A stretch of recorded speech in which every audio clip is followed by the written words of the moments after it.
Trust me. I'm not gonna show you. I'm not gonna just fight. No, I did not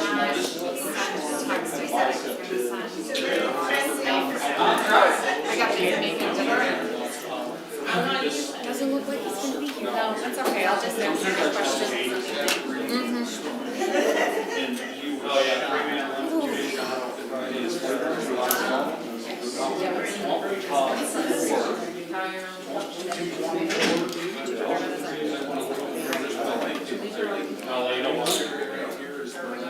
They're fun to catch.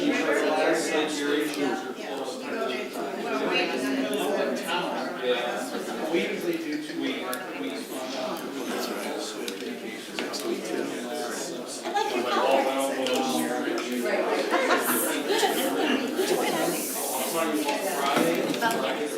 I did. See, I asked Herman if he was going to do it. He wouldn't. He didn't want to do it. You want to handle me to handle that? Oh, that's it. Give me the gavel. That's it. Did you have a good week thus far?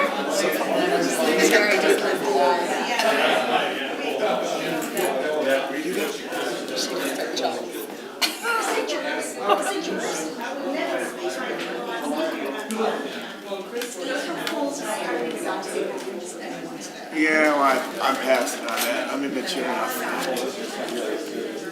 You're passing on April Fools, is that what you said? You're too mature for that now? No, I wouldn't say that.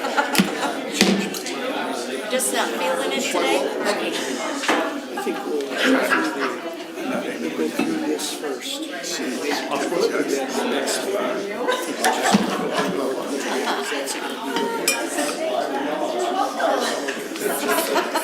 Hey, I hope the meeting goes all like this. It's all.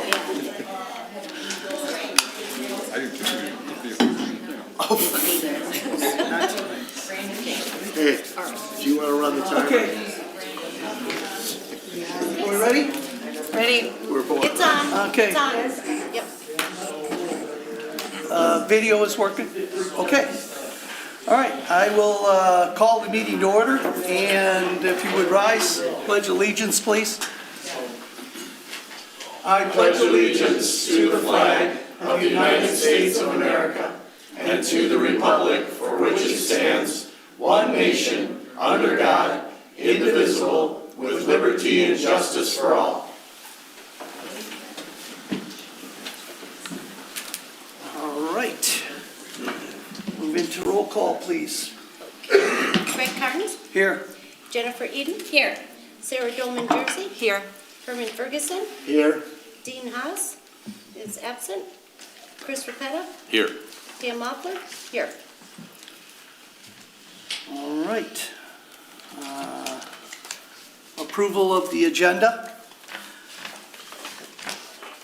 Craig? Yes. I don't see the Hogan Road that we talked about at the last I'm meeting going on to here. mention something on that under miscellaneous business. Okay, so you want to add that to the agenda? Well, it's under miscellaneous business. I really don't have a whole lot to say about it, so there's a couple things under miscellaneous business that I'm going to just mention about. And then Okay. we can discuss it. Yeah, and But we talked last time also about adding this to the agenda so that we could get updates regularly at these meetings, since Hogan Road is, and you agreed to look into that. Well, when there's really not a whole lot to talk about, I can't see adding it to agenda, but we'll see how much there is to talk about under miscellaneous business. All right, so I make a motion to accept the agenda as is. Support. all in favor? Aye. Aye. Opposed? Nay. All right, approval of the consent agenda. It's the clerk's warrants and bills for March 26th.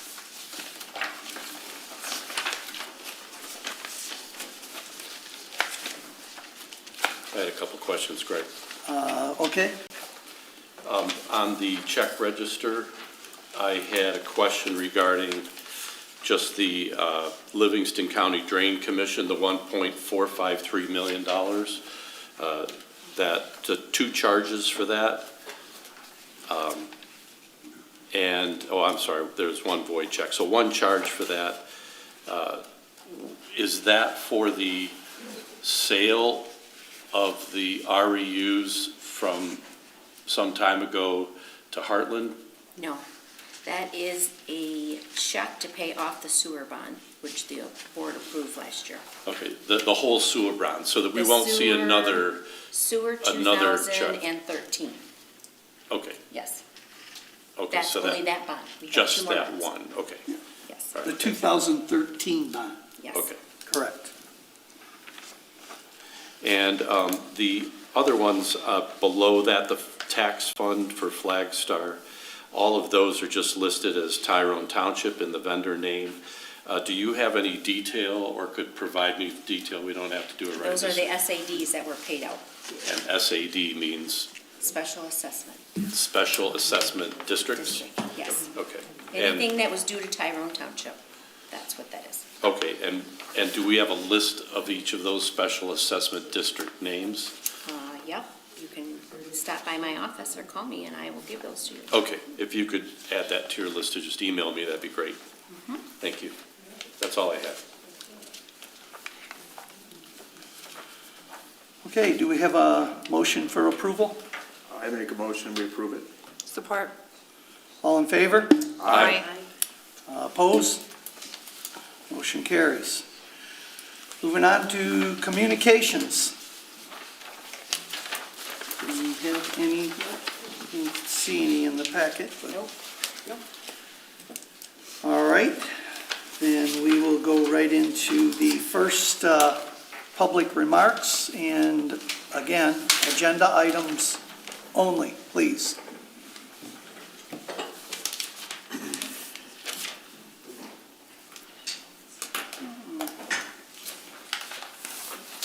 Hey. Say something, I suppose, but I guess it's me today.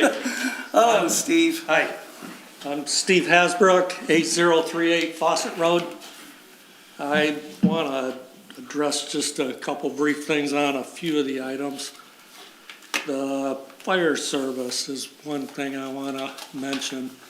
Now, I looked at the appeal stuff. I was on the board quite a number of years ago, and these appeals would come in, and it was not one of my favorite things that we had to look at because of a lot of the heartbreak stories and lack of funds to be able to pay these big fees. But I also was trying to do some agricultural burn on my property today, so I was, thinking it was a great time to do it, and looked into burning a few little small spots, and it's not allowable in our township because of the BS rules and our lack of proper fire coverage in this township.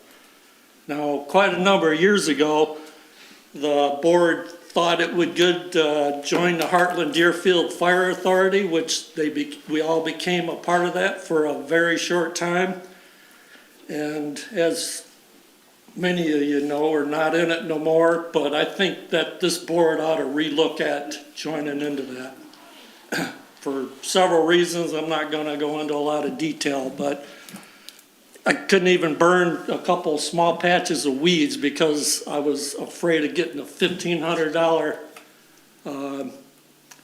fire run. If somebody wandering by down the road and see a fire, oh, there's a fire over there, they call, and next thing you know, the fire trucks are there for no obviously good reason other than to, check out the fire. But if it was under control, it would have been fine. But anyway, I didn't do the fire.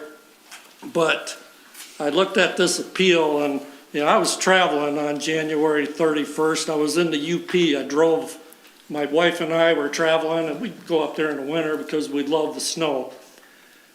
The public's expectations of these roads being completely lack of ice is ridiculous, and I had some, we drove across the whole UP on hard-packed, icy, snow-covered road. I'd never seen a single accident the whole time we were gone for a month. So people need to take responsibility for when they're driving on slippery roads. You gotta slow down or stay the hell off the road. So sometimes it's required because we can't expect to always have a perfectly good road to drive on. So, but you guys gotta decide if it's worth not having them pay. That's not my role. Also have a comment about the extractive zoning. Well, okay, well, maybe I'll bring it up later. Thank you. All right, thanks, Steve. Is the appeal process part of the public comment? No, he's got number It's one. it's not the appeal process. If you have a If I remark have to an- make about Well, if it, I have an appeal, I'm scheduled for an appeal, is that during this period of time? No, No, you're first on the agenda, sir. yes, But then he gets to talk during the meeting Yes. time. Okay, yes. that's what he's yes. asking. You Yes. get to talk during the, oh yeah, When it's it's your your- appeal, yeah. yes. Oh, okay. Oh yeah, you will, yeah. Okay, thank you. You'll get to talk during our first business item. Okay, thank you.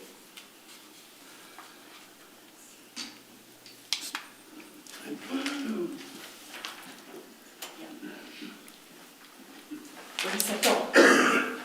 Hi, Jeanette. Be respectful, please. What's that? Yeah, Be yeah. respectful. I'm saying, where does Okay. it go? Jeanette Ropetta, Tyrone Township resident. There's a few comments I'd like to make, tonight's agenda items, and 2, 3, and 4. I'm really confused on why we're bringing why they were approved last week and not approved this week, and I'm gonna talk more about that in my second comment, but it's very confusing to the residents, and obviously, it's very confusing to the board and the planning commission. So, I had hoped to see that we would have, Laura from Foster Swift here tonight, the person that knows, has all the answers to this. Agenda number 6, the conduct policy discussion. Well, also what I want to say about 2, 3, and 4, you've got them on there, but you don't say anything about it. We don't know what to ask, so I've got to wait until the next comment after you've already voted on them. Same thing with agenda 6, item 6, conduct policy discussion. What parts of the policy are you discussing? When will any decisions be made tonight to enforce things that you haven't enforced before? Again, you're not putting any of this on the agenda so that the people know what you're going to talk about. So how are we supposed to know what to ask? And then again, when you're not enforcing all of your resolutions, like the most recent one that says we're supposed to have a budget meeting before the hearing, then I don't know how you can pick and choose which ones to enforce. If any such, well, no, I'll talk about that later. Finally, the fire service appeal, I really would like to speak on that. And I hear the individuals here tonight, which is great. I hope this person is aware that the previous board, 3 of whom are sitting on this current board, negotiated fees like this live during a meeting. I recall at least one case where the board cut a fee in half right on the spot. So I believe this policy or ordinance really needs a full review. And according to the other person who came up here, who has a lot of experience with it, it really does sound like something that should be reviewed. I fear that residents are afraid to call for help sometimes because they're going to be billed for it.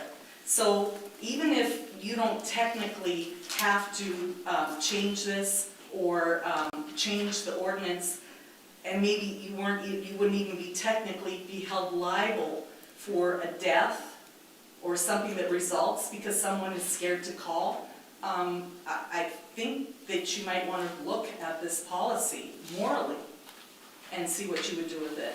So I urge you to put this policy on the next agenda and discuss how and when you can give it a full review.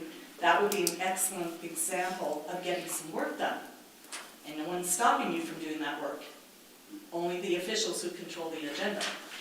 So hope to see that. Thank you.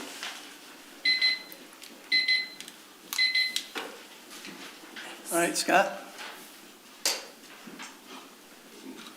Not much to talk about. Conduct policy, we need to make sure, I know it's just a discussion tonight, it's nothing, but it needs to be from border to border on this property. People shouldn't go out in the parking lot and get chased and threatened in parking lots, or in the hallways, or anywhere in the building. We're gonna have disagreements, but we don't have to call people's names. You know, This fire run, I know Steve brought up the fire stuff. I would like to see in the future, to get rid of the burn. If you got so many acres, you can burn, but if you're under the certain amount of acres, you can't. That's discriminatory. My neighbor's got 3 acres he can burn, but I'm on just under an acre. I live on a lake and everybody's got over an acre, and they all burn anyway. So maybe it's kind of discriminatory. If you follow the rules of the burn permit, which we have a fire ban right now, I'm hoping it's off now because of the rain, you should have a problem. I mean, you got a fire, you got a hose, you got this. You know, other than that, we got out of the fire authority because they get charged. In order to get back in, you're going to have to buy a new fire hall. Well, and we already figured out it's going to be much cheaper to contract it. And I hear people squawking about the sirens for the tornado warnings. Man, my phone goes off. Went off the other day. You could buy a radio for $40. So we don't need no damn fire authority anymore. We took us a ton of money to get out of it the last time.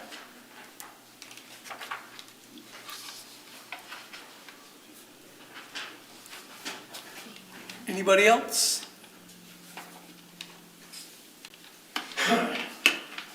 All right. We'll move into unfinished business. I don't think we have anything. No? All right. And we will go right into the new business, and new business number 1 is ours? Yes. Yep. You could come and have a seat, please. Yep. Please talk into the microphone so we can catch you. Thank you for letting me present. So I received the bill and the process for an accident that happened on the interstate. As a retired fireman of 20 years in the Seattle area, I am a huge supporter of fire service, emergency medical service. As a combat medic and a emergency medical technician, I believe in all those services. I also understand the costs that are involved in those services. Now, this situation is not appropriate in my view because I would have to be listed at fault.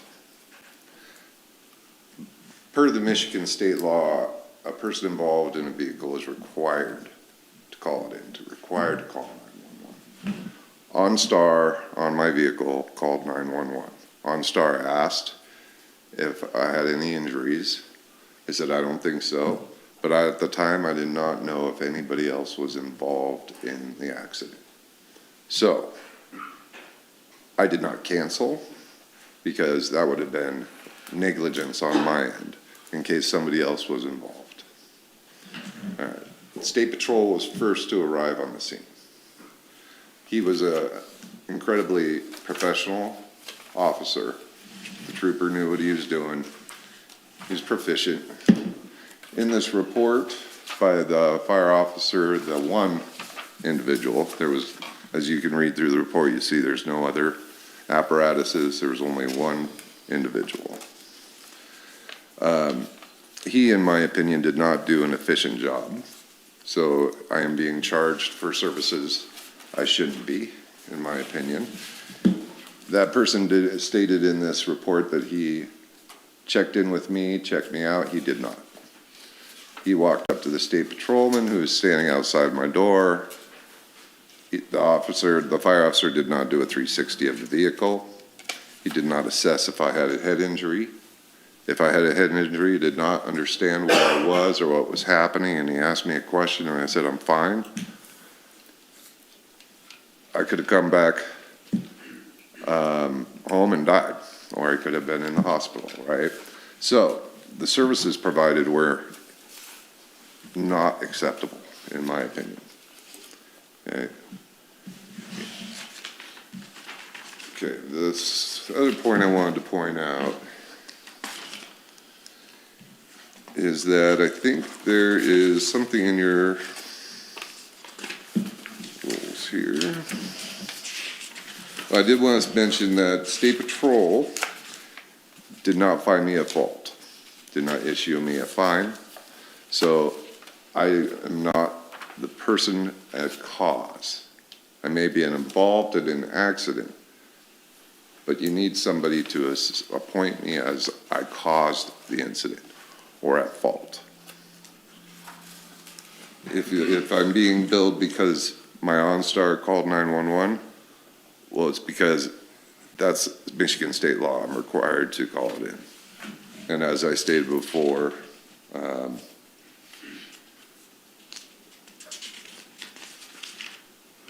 I didn't know if somebody else was involved in the accident.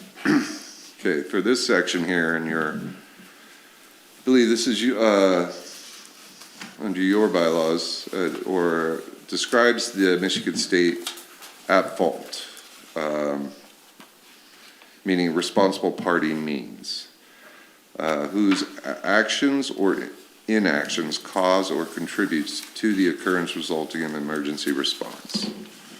Okay, so since I am not labeled at fault for an incident, I don't believe that I am the responsible party and means for that fire response. All right. I just sum it up real quick, so this is brief. I really think it's a bad practice, in my experience, to have a financial punishment to people who utilize the 911 system. That woman was correct. At some point, it could be somebody's life. And I really would urge all of you to reconsider a financial pass-through. And also, it does say in there that somebody is responsible to give a breakdown assessment of the costs. Just a standard charge is not a breakdown. If it's one guy getting into a chief's vehicle driving out, he also slid, by the way. I forgot to mention that his apparatus also slid. He stated that to the State Patrol. So is he at fault? No. But his vehicle slid as well.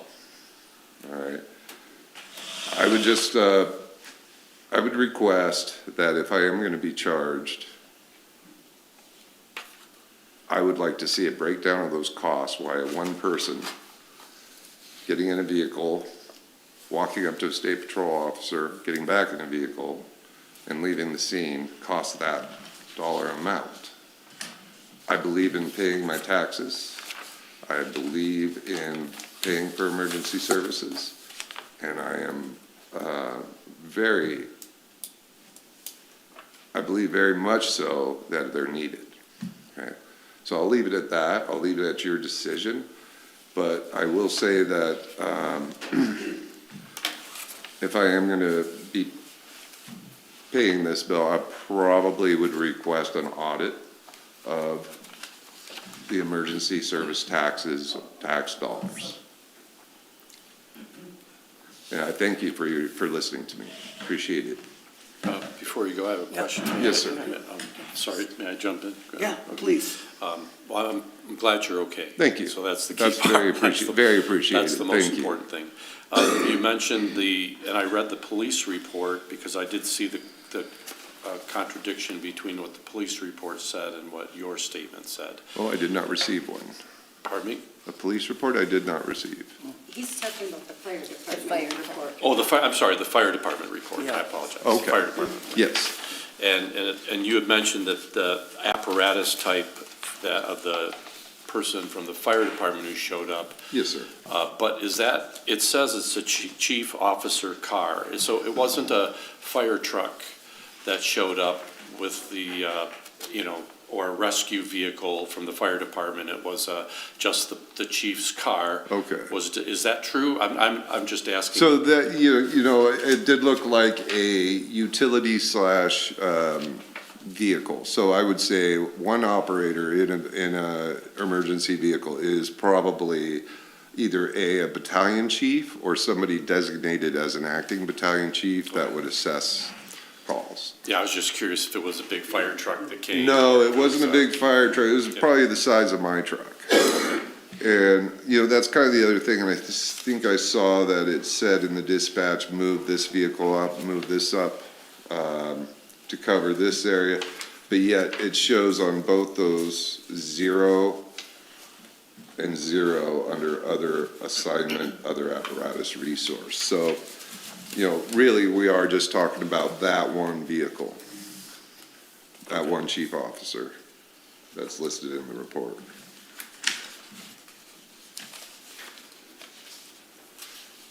So given the nature of our contract with the fire department, is it even possible to do a breakdown of service? Because I believe one that would come from them, and isn't it a straight fee of $15.49 every time they leave the garage, no matter what, whether they have to put out a fire or not? And I believe that's a reduced rate, isn't it? That's not the full cost. It's that part of our- $1,549 when they leave the building. To They don't service, even have to get to the scene. to service anybody in our township that's not a resident. It doesn't matter if it's one truck or 6 trucks. And an It doesn't matter if it's multiple, it doesn't matter if it's Heartland Deerfield and Fenton Township or City of Fenton. We contract with all 3. If all 3 are called to the scene, the department that has jurisdiction of that area is the one that bills us $1,549. Flat fee, doesn't matter whether they're there 1 hour or whether there's 6 hours or whether there's 15 firefighters or 1 firefighter. Doesn't matter. That's our contract. So any breakdown of costs beyond what we're contracted would have to come from them? Our contract says there right? will be no breakdown of any cost. Oh. They don't have that ability to do that on a flat rate. I believe it would be much more than that if they had to itemize it. Where, sir, may I ask, where did you reference that breakdown of cost, or is that just something you were asking for? That's something I'm asking for, I see. right? Because I believe in, if you're gonna be billed for something, you need to be able to see what you're being billed for. And, I agree. yeah, it's a tough pill for me to swallow, because I know how hard it is for one guy to get into a rig, drive down, check out a scene, and get back, and not do their job appropriately. Okay, so if he's, you know, he was inaccurate in his statements in here, and I believe if you're gonna be charged for his service, he should get it right. So I have a couple questions for you. I'm not, first of all, I'll ask you if, well, first I'll say that I'm glad you're okay. Thank you. Your comments about not knowing if anybody else was involved puzzles me. How would you be in an accident and not know if someone hit you or if you hit someone? So, because a vehicle spins out, So you did a rotation? correct, And then you hit the embankment? correct, Okay, that makes more sense. okay, So your truck was not drivable? correct, From the scene, it had to be towed, right? correct, So even if EMS or fire didn't show up, you would have had to call record as well? correct. Okay. Did you have to pay for that record? Insurance did, yes. Okay. Did you claim this bill or invoice did not. also with your insurance? I did not. May I ask why? When I first brought it up to insurance, they were puzzled by it. We had enough to deal with. I felt this was something I could deal with on my own. This was on company time in a company vehicle, so I'm the CEO of the company. So I figured I would address this personally, and then if I still have to pay, the company will pay for it. It's, you know, it can cover the cost, but it's just, to me, it's my moral feelings on it is it's an inappropriate charge. So that's why I wanted to weigh against it. Fair enough. You made a statement that you don't think that you're at fault. Correct. May I ask you who you think is at fault? So the road conditions, yes. So if you think that driving on black ice and is the driver's fault for losing control, that should have been in a police report provided to me that I was at fault. All right, but I was driving the speed limit. In fact, what happened was I was driving in the left lane and a car speeding behind me came. I moved to the right lane because I'm going the speed limit. He flew on. Just as I go under the underpass, I hit the ice and spit. So I would say it would be my fault if I was speeding. I would say it would be my fault if I tried to slam on the brakes and spun out of control due to my actions. This is a natural condition of a road that caused the vehicle to go off the road. Luckily, no one else was injured, right? That's the one thing I am very happy about, the whole situation, that nobody else was involved. That is a good thing. I'm kind of conflicted because the letter you had sent in says that you don't believe that you were given adequate care. Correct. However, the fire department's response said that you had no injuries and you declined EMS care. So he walked up to, I'll repeat it, he walked up to the state patrolman and he asked the state patrolman, is there any injuries? State patrolman turned to me and said, you want to be checked out? I said, no, I guess not. As I stated, I could have had a head injury. An airbag was deployed. So I could have had a head injury. A proper assessment needed to be made and a waiver needed to be signed. When you just don't walk up to somebody and say, you okay, and you don't need to be checked out, it's not the way it works. The way it works is a fire officer or any person in emergency medicine needs to assess to make sure somebody's mental faculties are in place. He did not do that. He did not do a 360 around the vehicle to determine whether I could have been drunk, I could have been concussed, and there could have been a body underneath my car. There could have been somebody thrown from the vehicle. This fire officer did not make any attempt to do any of his job. And you're saying you had spoke when you first started speaking and said only one person showed up. Correct. Now you just said that another one showed up and asked the first guy if, No, the state. there's a state patrolman there the whole time. right? Okay, then there's a fire officer who showed up. I'm Okay. saying the fire officer, the person who wrote this report, did not do his job. There's a difference between state patrol and fire Yes. officer. So state patrolman, I'm trying to make a point that you said only one person showed up and that you didn't have adequate one person from the care. fire department, if I wasn't clear enough. Okay, that's what I was getting at. Okay. I know that these situations are not easy for the board, but let me remind this gentleman and the board that the ordinance that we have on hand or for this kind of situation to recoup these costs are in place because we don't have our own fire authority, police and fire authority. So in order to contract those services, we have come up with this mechanism that has been in place for years. And ultimately, I'm not sure if you understand it, so as our supervisor stated, that anytime they leave, that they're dispatched, we're billed, the township is billed.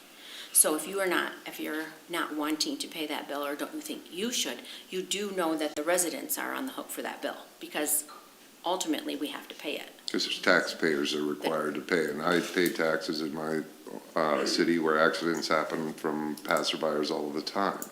Right, but do Okay. you think that it's fair to ask the residents of Tyrone Township to pay for a bill that you're not willing to pay? Is it fair for a Tyrone Township member that was driving through Frankenmuth or Alpha, that township, that my taxes pay for them? Do you I'm not sure understand the how it- dilemma? Yep, I So- understand that. so- And I've had accidents and EMS was called and I received almost $5,000 bill. And I didn't need an ambulance, but I had to pay it. And I understand that. But what you're asking us to do as a board is to not assess you this cost, but put it I'm- on the residents. I'm actually saying you shouldn't pass these costs on to anybody. Taxpayers pay their taxes Well, how do you think the bill gets paid if we don't have our, through your taxes. Okay, just like I just described. we Just- do have excuse that me, as an SAD. Just We as I- do, but because of the cost of everything, that doesn't cover it. We have to be able to bill these services when not a resident, because residents are paying for that in their taxes, for their coverage. They pay for the fire service, right? You're charging your taxpayers to It's be. police and fire. Police and fire Yes. to contract out Yep. to these other agencies, That is correct? correct. Yep, Okay. So you're already taxing your taxpayers to pay for that. yes, but do you understand that the fund would deplete if we didn't charge these things? That's why this is in place, so we can recoup those costs and keep the cost down also for the residents. Does that make sense? It makes sense, Okay. in my mind, does it? Make you you're s- happy? Well, I'm no, sure. I understand that, but you were taxing, just as I'm being taxed in Frankenmuth for emergency services. Mm-hmm. Your citizens here are being taxed for emergency services, correct? Right. Now, when it happens in Frankenmuth, if it's a Tyrone Township person driving through, I'm paying for that person through my taxes, okay? So, the same should go for here. Well, your mechanism may be different than ours, and I don't doubt Still that. comes out of my But tax I think our dollars. taxes would have to increase in order to cover non-residents, is that correct? Yes, The that is taxes correct. that we collect for that special assessment district is enough to cover our residents. We would have to increase our tax collection to cover non-residents is the difference. Okay. So You've the received taxes in Frankenmuth are likely different Higher. to yeah. cover, yeah. Do you Yeah, have your much own higher. police and fire authority? Yes. The fire is volunteer, yes. Okay. See, that's a difference too. We don't have those services here, so we have So you to contract it. contract them. Correct. You're still receiving the services. Right, but if we Correct. had our own police and fire, this mechanism probably wouldn't be in place.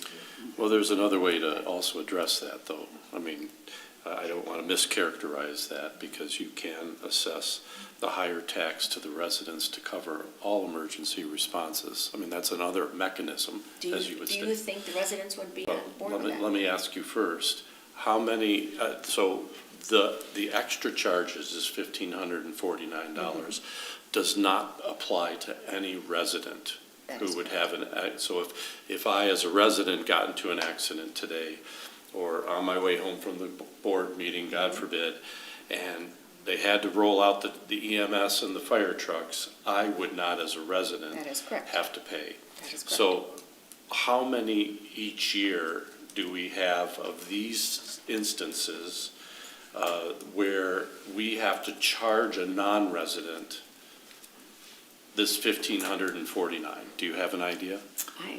I know of two.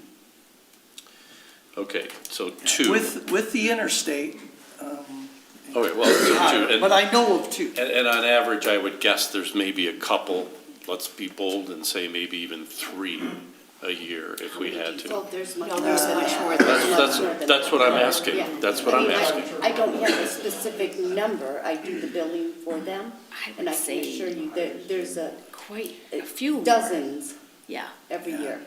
Dozens every year. I would say 3 a month is probably, Yeah. Oh, I think it's more than Well, that, yeah. I'd like to get that. Would somebody commit to being able to get that? I think we need to discuss that further, because I'd be interested, I mean, I see some deficiencies in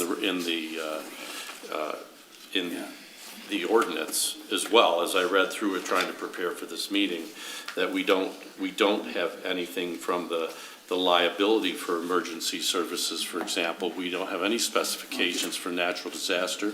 I mean, the idea in Michigan that you would be able to. We do have some of that, Chris, but we need to stay on topic. Well, for ours it's here. related to this topic, and it's related to how we vote on this topic. So that's why I'm Well, asking these questions. I'm thinking we do need to look at revising maybe the ordinance, but again, We're looking into it. that's another discussion. It is, that's We what I'm need asking to- for, is to have another meeting to where we discuss this specific finding once we're outside of this meeting with regard to Mr. Mickelson's appeal. Can I say one more thing, please? I don't want to interrupt you, Chris. Are you finished? I'm done, thank you. It's my understanding also that we don't have the authority to review the services that you received unless it's just feedback, but we don't have any authority over their employee reviews and the services they provided. We contract with them because that's who's closest to our community. But have you contacted the Fenton Fire Department at all to file a complaint or talk to them about the services you did receive? I have not. Okay. I would suggest doing that. I mean, I'm not discounting anything Sure. that you have said or described. I just know that I have limited power to impact care, so. Sure, I just figure since you're the, Tyrone Township is the billing party, they're the ones that contract out for these services.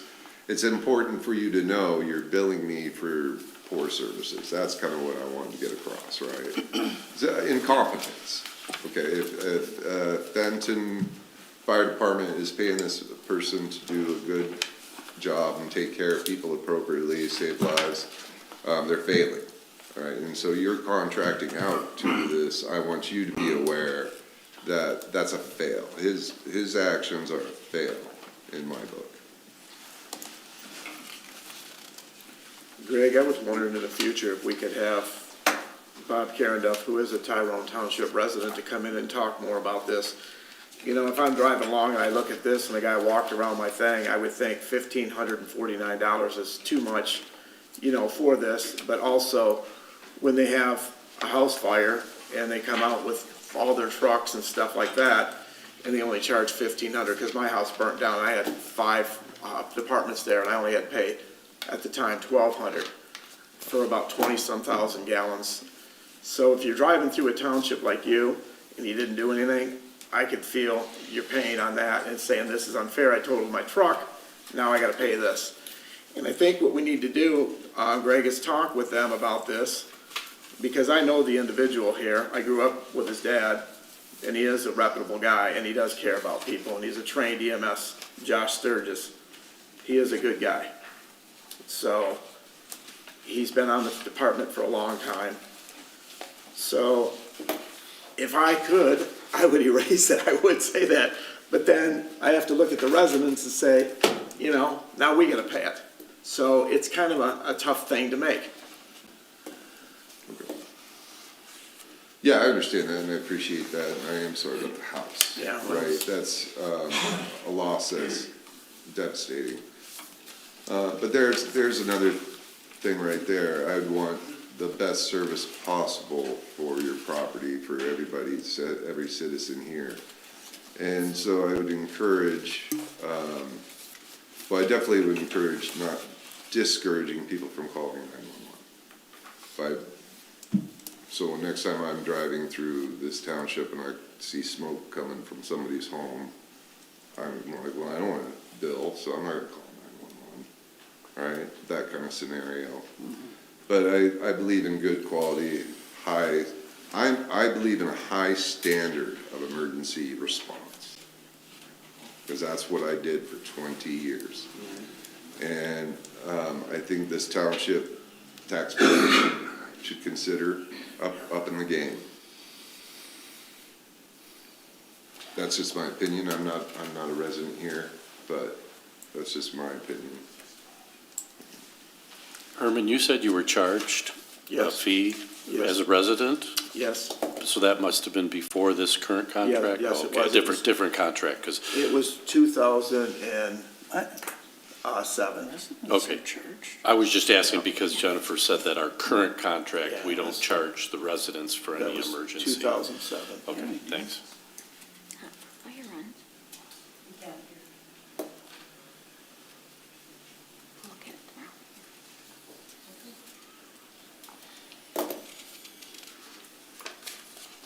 Okay.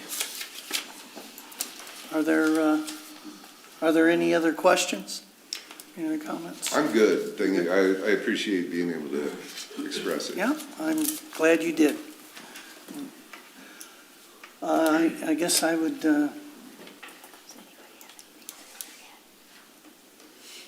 entertain a motion if nobody has anything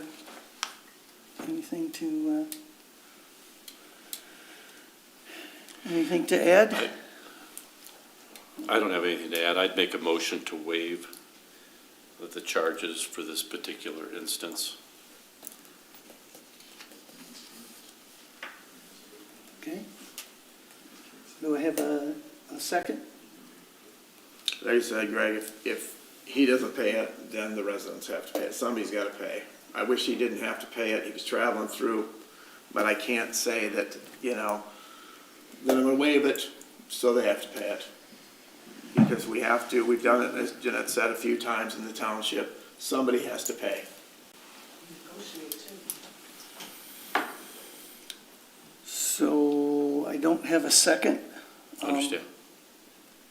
What about a split? Is anybody interested in making that kind of a motion?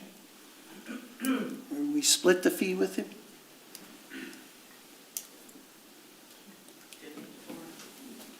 No? Well, I'd make a motion, can I make another motion, even though my first one was denied? I'd make a motion to split it if the board's not willing to waive it. Do I have a second? And that's consistent, by the way, with other people who've come to this board for appeals. I think that's part of the problem, is that it's not been consistent. And personally, I think in order to be consistent, we have to be fair and abiding by our ordinance. And I don't disagree with the idea of looking at it more thoroughly and better understanding what our contract is, and maybe the ordinance does need revision in the future. I don't disagree with that, but right now our ordinance is what it is, and we do have to abide by what's on the books, and we have to do it consistently. Yes. It's not been consistent, so, and that's no fault to you. Okay, can I throw, I know you just threw a motion, can I just throw a question out? Where does it show I'm at fault, other than the fire officer's report? You don't have to be at fault in order to Yeah. receive this bill. It's for services rendered. Yeah. For services rendered, so I didn't render services. Well, they showed up, I guess. That's Yeah. their service Okay, rendered. so that doesn't Two of matter, he them could are- he how could many? have showed up to McDonald's. He could have showed up anywhere. I think the fact that this is a poor report, but you don't have a police report backing this that says I'm at fault. Okay? That just because 911 was called, which again, I'll reiterate, I think that's a bad practice to charge people for calling 911. But it shows nowhere where I'm at fault. Just a recipient of service that I really didn't receive it. I don't want to fight it. Yeah. And, I can tell the motion's been put out there, I appreciate it. I'm pretty sure I can read the room. I don't think I'm gonna receive the bill to pay. I just want to speak my mind. I think you have some work to do ahead of you to improve your citizens' emergency medical fire services, what they're getting. Sorry, taxes are hell. They really are. I get them in Frankenmuth, all right? I pay a lot of them in Frankenmuth. And I still don't get a full-time career fighter, get a volunteer fire department, but still pay a lot of taxes, all right? But emergency services are important, and you can't deter people from calling 911. That is a bad practice. Well, thank you. Thank you. Thank you, Lars. Do you need to, Greg, do anything about denying the appeal, or what's the procedure here? I do need a motion. Mr. Supervisor, can I make a comment? Sure. I'm looking at our emergency response ordinance, ordinance number 24. At section, after section 6, it describes a responsible party. It says responsible party means any person, firm, so on and so forth, whose actions or inactions causes or contributes to an occurrence resulting in an emergency response. That's a responsible person. The ordinance later on goes and talks about assessing costs to the responsible party. And so there's two things that the township does or has to do when it is determining whether to assess costs. Look for a responsible party, which is a person who is responsible for, because of their actions or inactions, and then assessing them the costs. The appellate process allows this board to review if the person's a responsible party and whether to assess all or a portion or none of that fee to the person. And then getting back to the question with respect to what do we do now if the motions have failed, there should be a motion to deny the appeal, seconded and then voted on.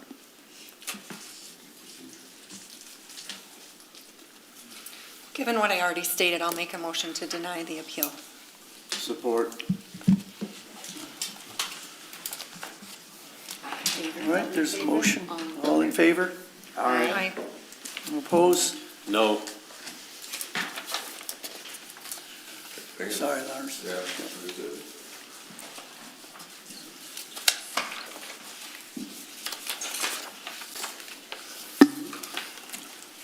All right, moving on to number 2, the resolution to rescind the commercial battery systems moratorium. Did you bring your thing? I did not. I did not bring it. But we did receive an email from Laura recommending that we do rescind this as it, Want a copy of it? I didn't bring a copy of that. Here, Greg. and I should have. Did you? Yep. All right, this is good. Small Thank print, you. sorry. Small print, yeah. Thank you. All right, this is the email I received from Laura Genovich, who's our attorney for the renewable energy. A community with a moratorium is statutorily deemed to not have a CREO under PA 233, meaning that a renewable energy developer can go straight to the Michigan, the MPSC for project approval, regardless of the township's zoning ordinance. The township can work on amendments to its existing CREO, specifically relating to the overlay, without having a moratorium in place. This will allow the township to assert CREO status if it receives an inquiry from a developer. We do not recommend a moratorium. Basically, the moratorium makes it easier for us to not have control over an outside developer, essentially, in layman's terms. And so that is why we want to rescind these moratoriums. Greg, before we get into further discussion, I heard a rumor about a board member making comments about that these will be rescinded, that these will be rescinded as though they were speaking from authority of this board. And that troubles me, hearing rumors that people may speak in social media or to the press or to anybody else with authority of this board, making definitive that this action will be before things have even been discussed here. And I'm wondering if that rumor is true by anybody on this board. Well, I assume that you're referring to me, and I in no way am speaking for the board. I had sent an email after our last meeting, after questioning at the board table about whether or not moratoriums were the correct thing to do. And I had learned that we were putting our community at risk in doing so, even though everyone at the board table was well-intended, trying to protect the community in voting to approve said moratoriums. But I learned that evening that in doing so, we were allowing applicants to go directly to the state with their applications and bypass the local process. So I sent the email inquiring about it. Greg included me on the email thread from Laura because I had suggested that he reach out to her for confirmation.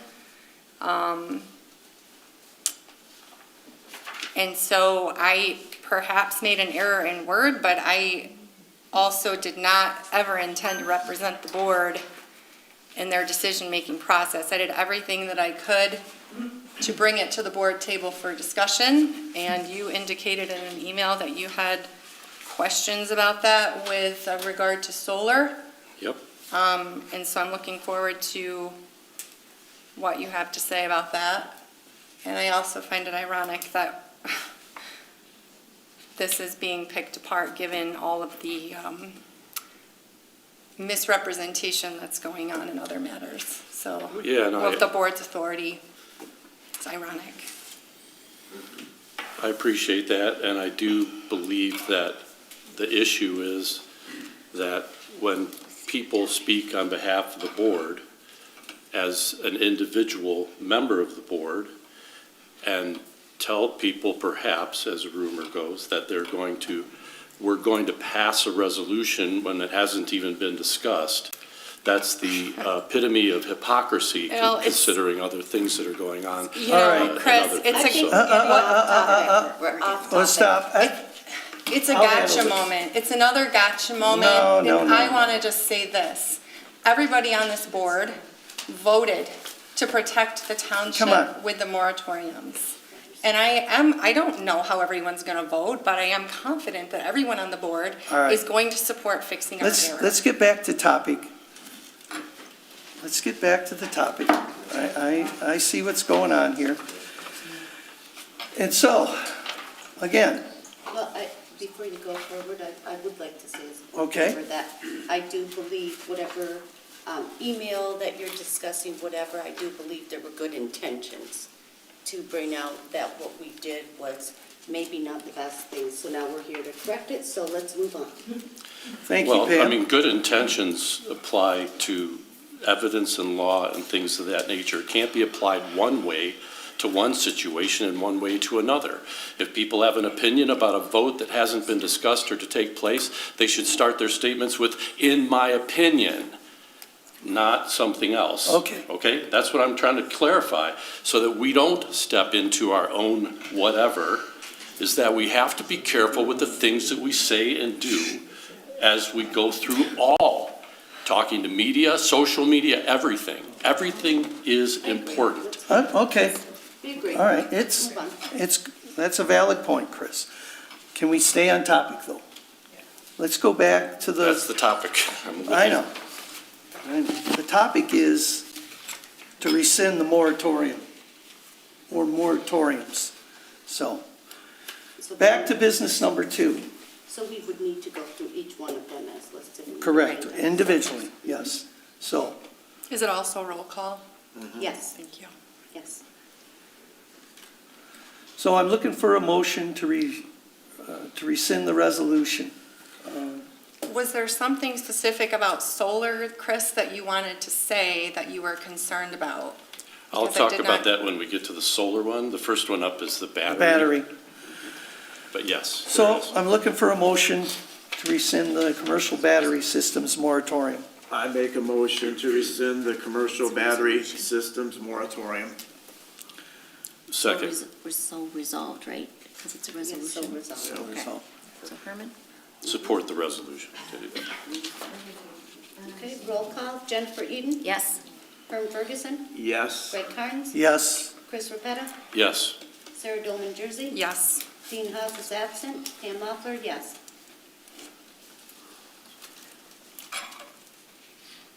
All right, moving on to business number 3. Moratorium, rescind the moratorium on wind energy projects. If no one has any questions, I will make a motion to remove the resolution to rescind the commercial wind moratorium. Support. So resolved. All in favor, or no? Roll call. Roll call. Roll call, Greg Carnes, Here? Yes. Yes or no? Yes. Not here. Here. I'm reading, Greg Carnes, here, reading. Sarah Dolman Jersey, Yes. Jennifer I'm Eden, reading the Yes. next one. Chris Repetta, Yes. Herm Ferguson, Yes. Dean Haas is absent, Pam Moffler, yes.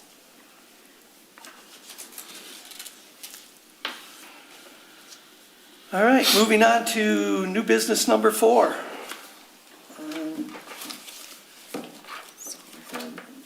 Resolution to rescind the moratorium on solar energy projects. And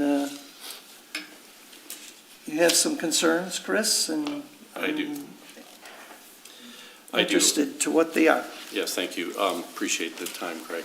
So one of the issues that I have is that at the very first meeting, I proposed for this commission, or for the board, to discuss asking the planning commission to reopen up the solar ordinances that were passed by the previous administration due to some deficiencies. That was denied by this board. You guys all voted that down, not to even discuss it. But here we are. This is a good opportunity to have a little bit more to talk about the deficiencies. In section 22.04 of our ordinance 36, section T, subsection T is where we define the utility scale solar. And there's 2 sections of it. There's a utility scale solar first for energy facilities. And then there's one that applies further on in that same section, specifically to PA 233, the law. It's also in section T? It's also in section T, yes. Okay. Okay. And so I'm not here to argue the merits or not the merits of PA 233 section of the ordinance. It specifies by the law the minimum of 50 megawatts for the installation, which drives a certain amount of land, which has all these other ramifications. I'm not here to argue about what that says. That's fine. We have to comply with the law. But the first part of that, utility scale solar energy facilities, to me is deficient and needs to be revisited. And the reason it's deficient is because we don't have, for the following reasons, we don't have clarity on what that means from a utility scale solar. It opens us up in this way. If a developer, for say, wants to come in and put in a 49 megawatt solar implementation, a utility scale solar implementation, our law says, no problem, come on in and do it. And you don't have to go to the MPSC to have any rulings. You don't have to comply with that law, which is only 50 megawatt and above. We don't have any restrictions on that. We just simply say anything from 0 to 50, which gets covered under the law, 49 or below, then we're going to allow that. The problem I have with that is there's a lot of implications for that. The law does not specify that you have to allow anything below the minimums, or the minimum specified in PA 233. We have for battery and for wind, we allow PA 233 minimums, we have to allow those by law, but we exclude anything below what's specified in PA 233. In other words, any wind or battery implementations are strictly prohibited in the township under our current ordinances, but solar is not strictly prohibited under the PA 233 guidelines. And what I would like to see revisited as a board is for us to relook at that with the attorneys to say, what does that mean? If I've got a 50-acre parcel of land over here, which clearly I can't put a 50 megawatt implementation for utility scale solar on, and if I said, well, I'm going to be an investor, I think I can sell this stuff back to the utility company, I'm going to put an application in for that 50-acre parcel of land. It happens to be pretty near this nice little power line. I think I can get something going with that. Our ordinance says we have to allow that if it's within the renewable energy zone. And so I have a problem with just saying, hey, we'll allow any kind of implementation. I'm not talking about a residential implementation where somebody would put something on their garage, or whether a commercial building, like if Fenton Concrete decided they want to take 2 acres of their land and turn it in for their use and hook it up to the power company and offset their power. I like your idea about getting with Foster Swift on that. Yeah, that's what I'm hoping. I think we can, in fact, I know we can. We can put something like that together. And that's what I think the residents of our community deserve, is to relook at these aspects of this other part. All right. Now, that being said. Hey, hold on. Okay. Could you say that all to Foster Swift? Absolutely. Then let's do that. Well, Please? absolutely. There we go. That's what I was asking for originally, for the Then just discussion to ask take place here. Chris, you lost me like 20 minutes ago. Well, you didn't. Hey, I'm talking. Don't interrupt, please. Chris, what you need to do is you're losing a lot of people, okay? I've heard a lot of feedback over this stuff. Say it in the fewest words possible, please. That's all I'm asking. Just say, hey, let's have the experts look at it, okay? Herman, All right? I appreciate that. No, you don't. You don't appreciate it. Excuse me. Hey, okay, you keep Stop. going up. You need to have him stop, okay? Enough. Okay, guys. We're going to. Good God. Wow. All right. Okay. Okay, so can we get back?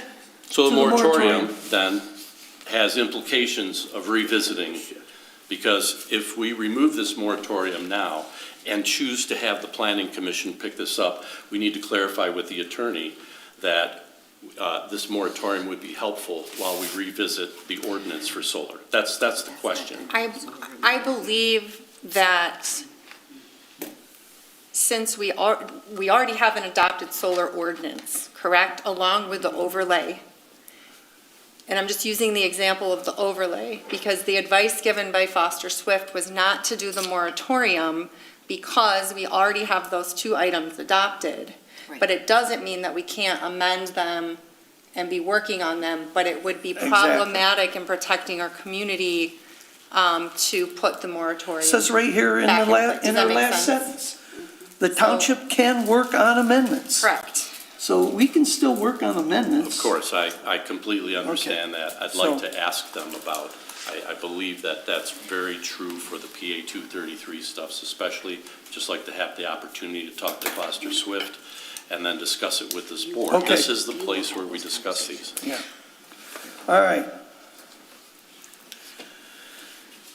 I make a resolution to rescind the commercial solar projects moratorium. I'll second. Roll call.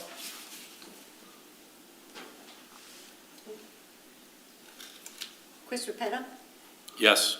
Greg Carnes, Yes. Herman Ferguson, Yes. Sarah DJ. Yes. Dolan Jersey. Yes. Sorry. It's okay.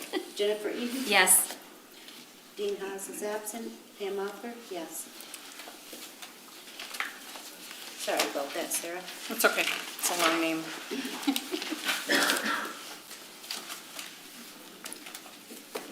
right, number 5. Okay, number 5, extractive industrial zoning ordinance amendments.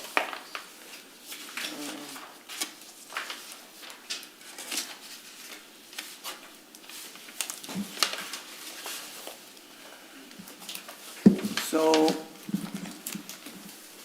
for those of you that didn't hear me at the last meeting, I was at the Livingston County Planning Commission meeting as they reviewed our extractive ordinance, and on closure of that meeting, that board could not say enough praise for Gerald Fisher, who helped author that for us.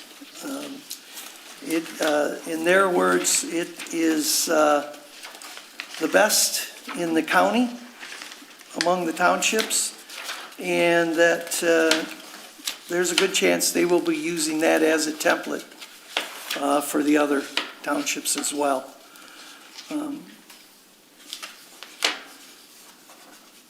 So I think we have a really, really good extractive ordinance. These amendments just, they just help it out. Make it even that much better. I have a couple fast questions, if I may. It states in here a number of studies that would be required on the applicant's part, and I just wondered, do we have any voice or say or control in who authors those studies or who does that work? Or is that up to the applicant to bring their own people in? Does anybody know? Good question. Yeah, I do not know the answer to that question. Generally speaking, Chuck, do you know? The township would be, generally speaking, allowed to have their own consultants review whatever needs to be reviewed. And of course, the applicant would also. So if you're asking me whether the township can have its own independent analysis, the answer is yes. Okay, and also, there's a very detailed section in here about reclamation, because I think in the past with gravel pits in particular, we've kind of been stuck without a plan on that, and I guess I'm just wondering, this is kind of a Chuck question too, do we have any recourse for noncompliance if they leave town and that process isn't followed? I mean, I know it's in the ordinance, but You can put a lien. Municipalities that have gravel pits are always in litigation against gravel pits. Our office represents Brighton Township that has, I think, 4 gravel pits, and we have been in litigation for 30 years with them. If bonds have been filed to allow them to do their work, reclamation bonds, then you will have an avenue to collect, to complete the reclamation. that is in here. I did see If that. there is no surety bonds, and they get up and go, all there is the land there. If there's equipment there, there may be some equipment. You may be able to obtain a judgment of some sort and collect against the owner in absence. But the problem that you're going to have is that the cost of reclamation is going to be extreme, and I'm not sure that the value of the land as a, excuse me, as a gravel pit is going to have much marketability. So surety bonds are one way, completion bonds, whatever you want to call it, for reclamation is one way to protect the township. Okay, thank you.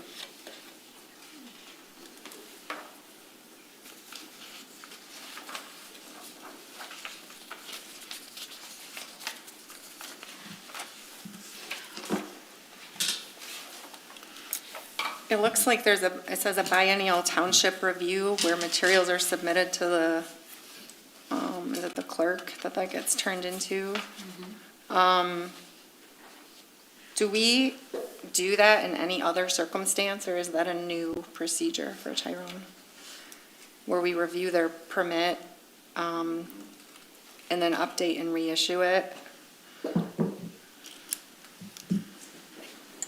I don't know.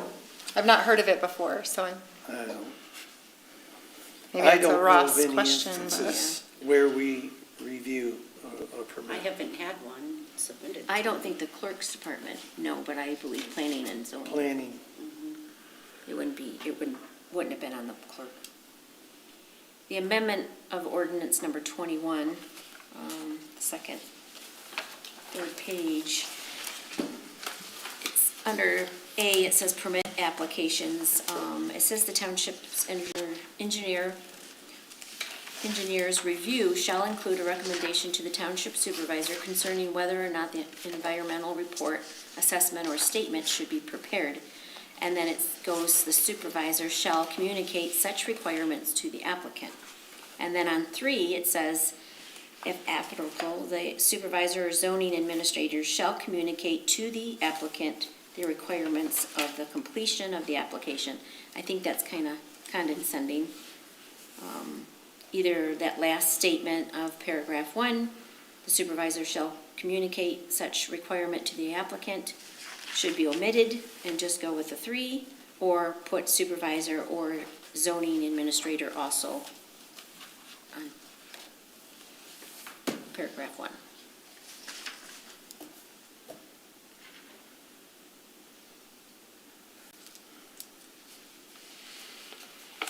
What page was that, Jennifer? Page 4 of the amendment of ordinance number 21.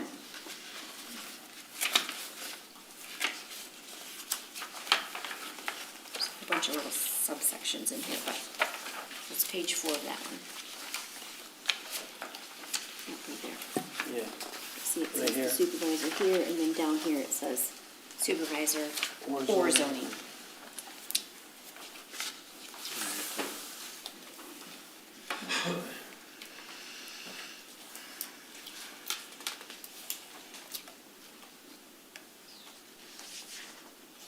I think supervisor and the zoning administrator work hand in hand Yeah, in the Right. permit process, and that should be both.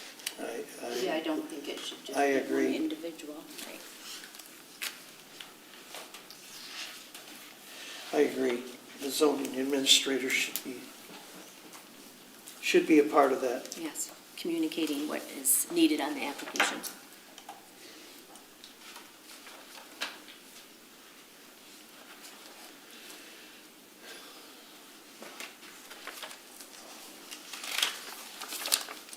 All right. So we need to revise and add. Thank you. Just put supervisor or zoning administrator. Yeah. And slash Here. or, yeah. Yep. Can I go back to the review process, because all it says is that daily logs shall be placed in a book and submitted with each biennial township review. I'm reading on page 16, sorry. Yep. Conducted on the performance and update of the permit issued by the township for the property under this ordinance. I guess I just want to know what the township review process or responsibility is going to be and look like. I mean, is it simply they turn in their logbook and that's the extent of it? Or was there more to it than that? Like, I thought at some point it said something about photographs being submitted.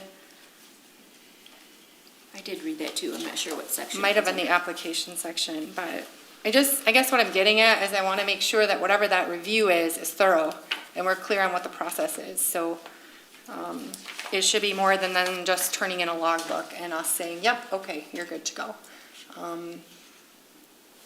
I don't know if a site visit could be incorporated or what that process and review is going to look like. Is that something that you've talked with? I have not. Is it something Gerald talked about at all or during the planning commission meetings? Well, this was done over number of months, so I don't Right. I don't recall at each individual discussion, but we had many discussions around many of these items. But perhaps if we could maybe just assemble a list of these specific questions, I'm sure that Gerald would be able to help address them, or through the planning commission, they may already, maybe Ross or someone, if he doesn't know, could help us.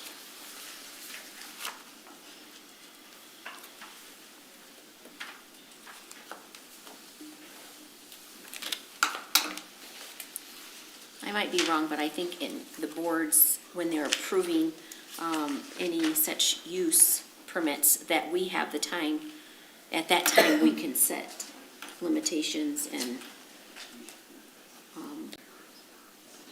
what we deem appropriate for each individual. Right, it's a special land use, so Yes. you can put, Yeah, as well as the planning commission would have that right, ability I too. mean, this is just the, So maybe the ordinance could be voted upon and then the process developed? Is that within the planning department? Right, and with the Yes. planning Planning commission, commission too, as well. Okay. they would put those The steps process into for play for review. that process. right. Okay. I would support it if there's some kind of note made that ensures that process is gonna happen with the planning department. Well, how are your questions or concerns, Chris's questions and concerns, Jennifer's, all going to be compiled and provided to the zoning administrator so that he can take that to the planning commission? How are we got? Well, Jennifer's is just a word change, It's right? just a word. Yeah. So what I can do is tomorrow I can send an email.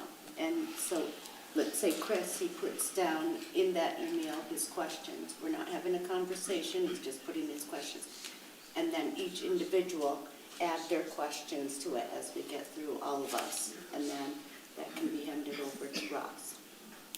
Sent to the- Yeah, just Okay. let you know, I don't have any I was gonna questions. say, I I don't was think- satisfied with all the discussions that we went through in the planning commission. I have no further questions, but I'd be happy to I'd be interested, that's why we have this discussion, to see what your questions are Sure. specifically. And then I could try to go back through my notes, but best and fastest probably to get Right. the planning commission. I'll send it to everyone. And remember, we're not discussing, we're just adding Okay, questions. yep. All right.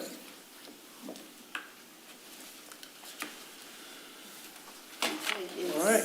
Do we have anything Do else? we need to make a resolution on that? We should, Extractive industrial zoning yeah, we should make a ordinance? resolution Yes. with the note that we're gonna, Yes, I have it wrote here. okay, Make amend. sure process with PC and Yep. planning and zoning.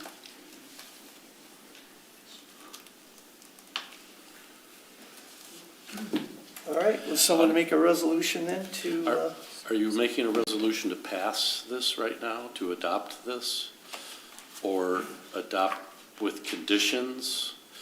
Or are we just going to, we're going to put it on We're hold going to, until we get these answers to the questions? I'm just curious. well, I thought we were just doing a resolution with the condition to ensure process with the planning commission and planning and zoning,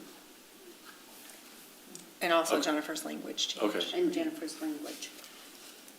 Okay, On page, what was I that, get it now. Jennifer? so that'll be part of the resolution? You're not looking for them to retool something no, that doesn't no. exist, that already exists? Okay. Exactly. What page was that, Page Jennifer?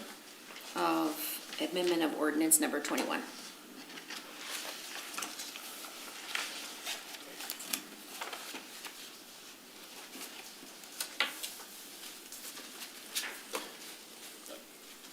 You made a motion, I'm sorry, was that a motion? Jennifer? I'm looking for You're looking for a a resolution? resolution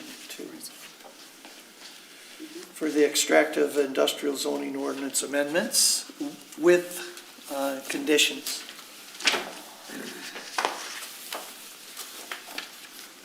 So resolved. I support that. For an extractive industrial zoning Zoning ordinance ordinance amendment amendments. Resolution 250404, with conditions, ensure process with Planning Commission and Planning and Zoning, and page 4, amendment of ordinance number 21 with the addition of and/or Planning and Zoning Zoning. Director. Supervisor and zoning. Well, it already says supervisor. Yeah, We're okay. adding the and/or All right, all right. Planning and Zoning Director. Yep. All right, Okay, roll call. Greg Carnes, yes. Chris Repetta, Yes. Jennifer Eden, Yes? Herman Ferguson, Yes. Sarah Dolan Jersey, Yes. Dean Haas is absent, Pam Moffett, yes.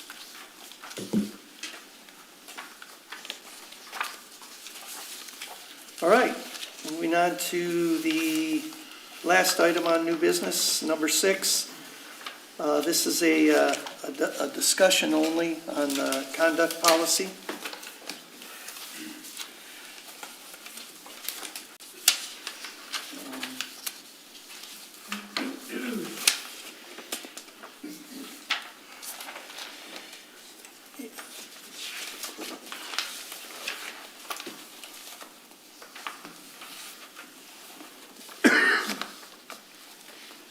So, Do you want to explain why we're having this discussion, or would you like me to?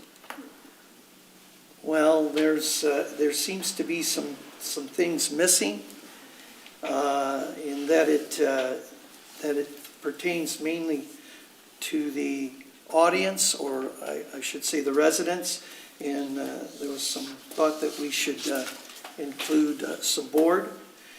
And then there's some of the items like and refrain from using mobile phones. Well,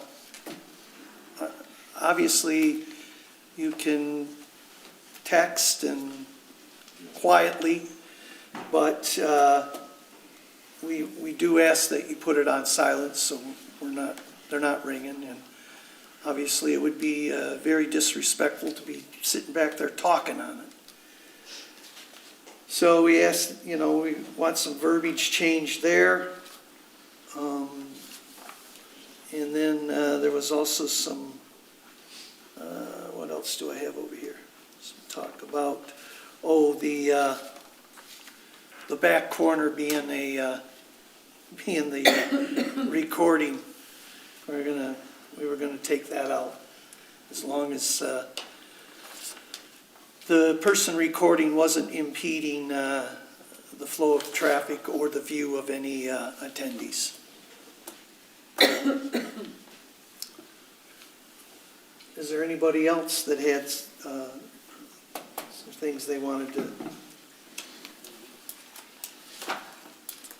In section 1, public meeting decorum, I think we need to strike the language and refrain from using and keep the word silence. We can't monitor and enforce how people are using their cell phones, and the point is not to disrupt the meeting, as you said. So the language and refrain from using, we have no control over that. So I would suggest we strike that, and then, Strike and refrain from using. yeah. Perfect. And then the beginning to each of these items, A, B, C, and D, would it be more appropriate to state all persons attending as opposed to persons in the audience? So that it applies to everyone in the room? Because is that not the intention of the conduct policy? It's not just, It is, but in Right. that first The first paragraph, it It's- says this code of conduct applies to all persons attending right, so public meetings. So that for- means us, too, we're So- attendees. is that not conflicting language though? Should it be consistent then, so that A through D also says all persons attending? Yes. That's. I know it's picky, but No, that's okay. No, it makes sense, so scratch out persons in the Persons. audience and All persons put attending. all persons attending for both A, B, and C. And D. Yes.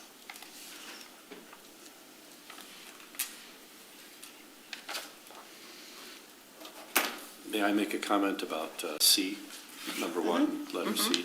I'm just concerned about striking and refrain from using, because silence is great, but at the moment somebody starts using it, talking on the phone, even if it was silent, if they answered a call and then started walking out, that would be a disruption to the meeting. I would hopefully that we could refrain from using it until they get outside of the room. In other words, it's silent. If you want to take the call kind of thing, that would be my only concern in striking that additional language. I didn't consider it that way, but thank you for pointing that out. I guess I'm getting at, like, if someone's using their phone to text or whatever during a meeting, we can't Yep. circulate and enforce it, but I get your point too, so. I think we have a pretty good audience. I don't think I've ever, in all the years I've been coming to meetings, seen anyone answer their phone in the audience or up here or anywhere. That's good. We have a very helpful group of people, so. But I would hope we can. I'm in favor of keeping something in, which is really strange for me. I'd rather make it skinnier and skinny it down, but in this case, anyway, just my input.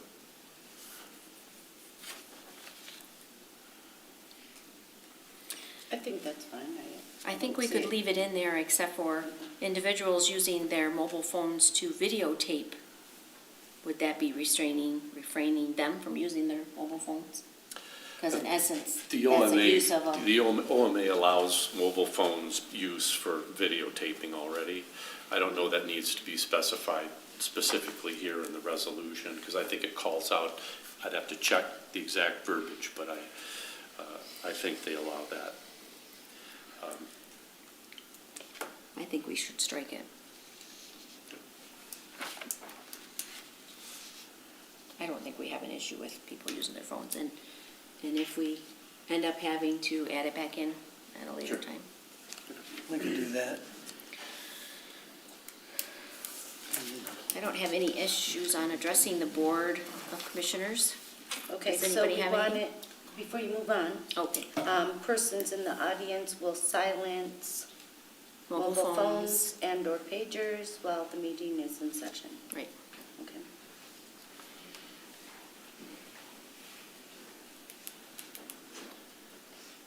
Thank you. Number 2, Anybody have anything? addressing the board or commission. I didn't Oh, really, nope, I didn't have I anything didn't in really that see section. anything there that.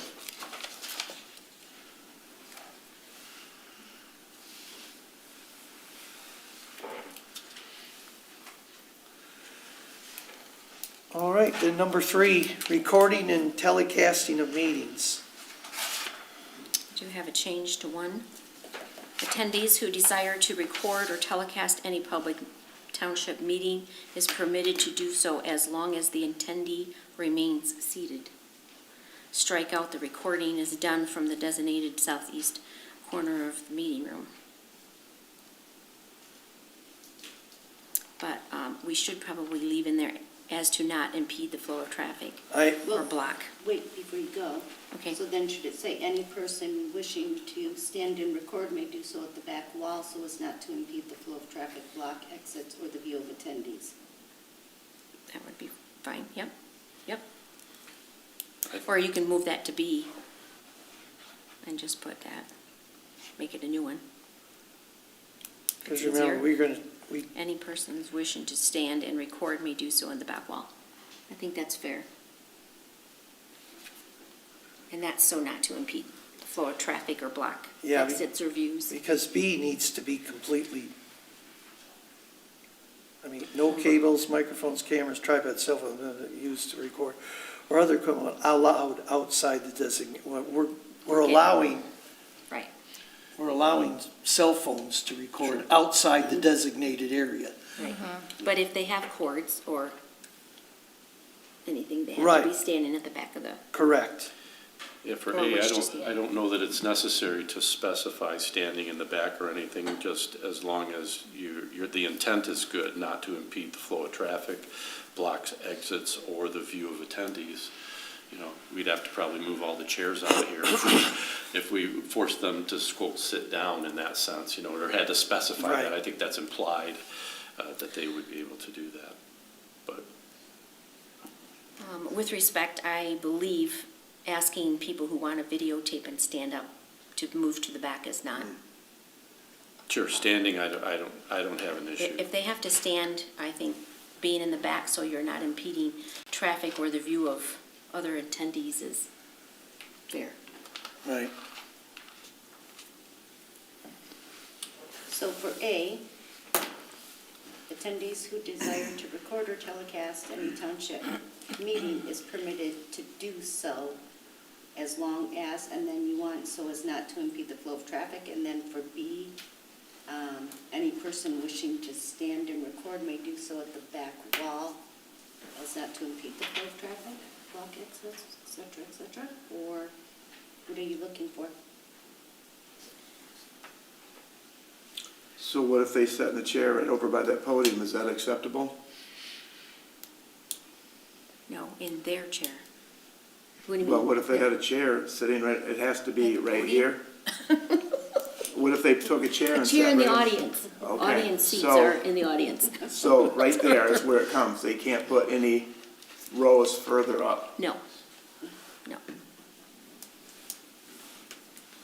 We're not playing musical chairs, Herman. Okay. Just want to make sure. So A, to answer your question, Pam, attendees who desire to record or telecast any public township meeting is permitted to do so as long as the attendee remains seated, Okay. Yeah. okay? And then, And then any persons, B, any persons wishing to stand and record may do so at the back wall. okay.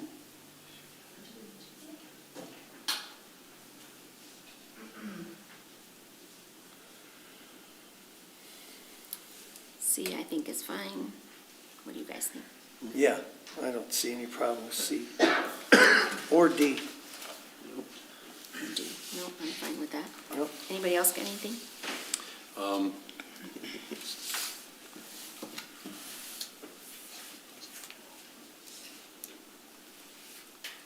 Okay, no, I'm good. You good? Yeah. All good down there? I wanted to bring up the fact that we also have ordinances in place that address conduct outside of our meeting time, ordinance 51 and 39B. And Chuck, I know I asked you some questions about that. In your opinion, is 39B something that needs to be revised and updated, or not necessarily? It's confusing. I think that it would probably be best to amend, Yeah. so you have one clean ordinance that talks about the conduct. Yeah, 39B regards civil Civil infractions, and it's really outdated. There are It's- flow charts with enforcement bureaus and things we just don't have. It's- So I think that should be. We have a lot of work to do on that. I was having a hard time getting through that. That was adopted back in 2004. That was before our time here. Let me comment a little bit about the practice of ordinances and enforcing them. There was a time when municipalities wanted to have their own enforcement bureau where they could issue a citation and expect the resident to come in and pay a fine. That would, the hopes was it would cause them not to do the same conduct in the future. I think it's very difficult now to issue citations expecting people to come in and pay a fine to the township. That's true. The other route to go is to issue a citation that is filed with the 53rd District Court. And it's treated much like a traffic citation, where the court will schedule a hearing for it, and the township would have to prove that the events occurred, which would be a violation of the ordinance. Of course, the person that received the citation would have a chance to defend himself, and then either the magistrate or the judge would make a ruling on it. The courts do have the authority to not only fine the person, but also issue injunctive relief to prevent them from the same conduct in the future. So I would suggest that we no longer have a civil municipal station here at the township, but enforcing ordinances with citations through the court system is a viable means to go. It's also cheaper and quicker than filing lawsuits. Right, okay, good. All right, well, we'll have to look into that. Some more. So our ordinance number 51, prohibiting disorderly conduct. If anybody, residents or board, have any questions about how we can enforce this code of conduct, the answers are in that resolution or ordinance. Does anybody have any questions? We did just hand that out, but Yeah. in the coming days, if somebody has questions.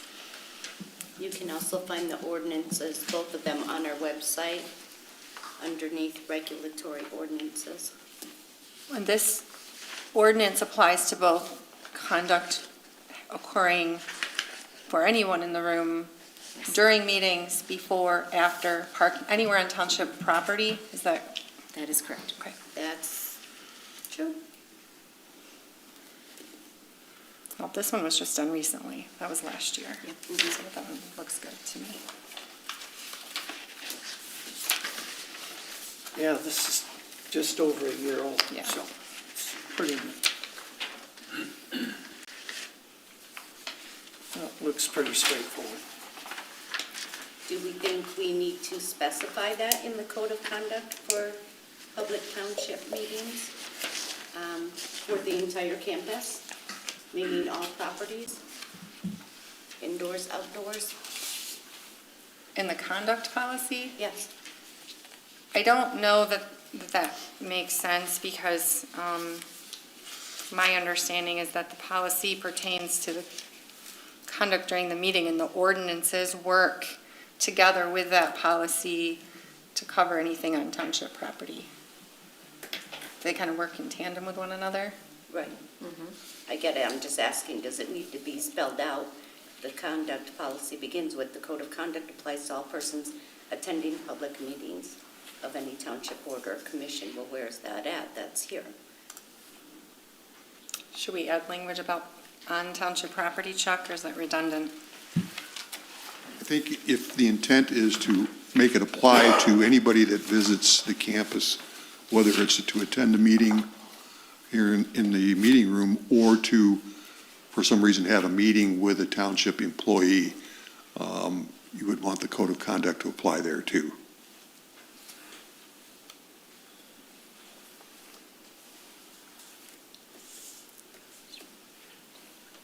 Well, isn't that covered in that first sentence? Well, at the Tyrone Township Hall or at any other location that Tyrone Township is conducting official business. It would cover everything at the Township Hall, yes, it would cover that, so whenever they're in the building or even in the parking lot. Well, this ordinance 51 says that, but Yeah, you're Pam's getting that. asking if I'm it should asking also be on with the code of conduct. conduct, so people know that the Oh, meetings. I gotcha. I missed that. Okay, sorry. That's what I'm asking. Should we put it there? Okay. But Also- isn't this policy enforceable by ordinance 51? Yes. Okay, yes. so if it says in the ordinance that it's anywhere on township property, I think it's already, Applied. yes. Okay. But, I mean, if we need it to be more explicit, I don't think there's anything wrong with it. It just feels redundant, because it already is the Understand. case. I think it's enforceable the way it would be. Okay. I don't know the history, but do you believe that the code of conduct for public township meetings may be called out separately because of the extensive language in the OMA, the Open Meetings Act, that would have us have this separate instrument rather than a combined?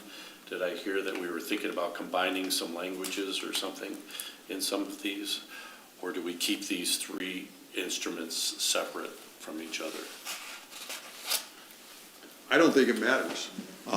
The Open Meetings Act does allow the township to pass policies with respect to the conduct of the meetings. I don't think you have to separate things.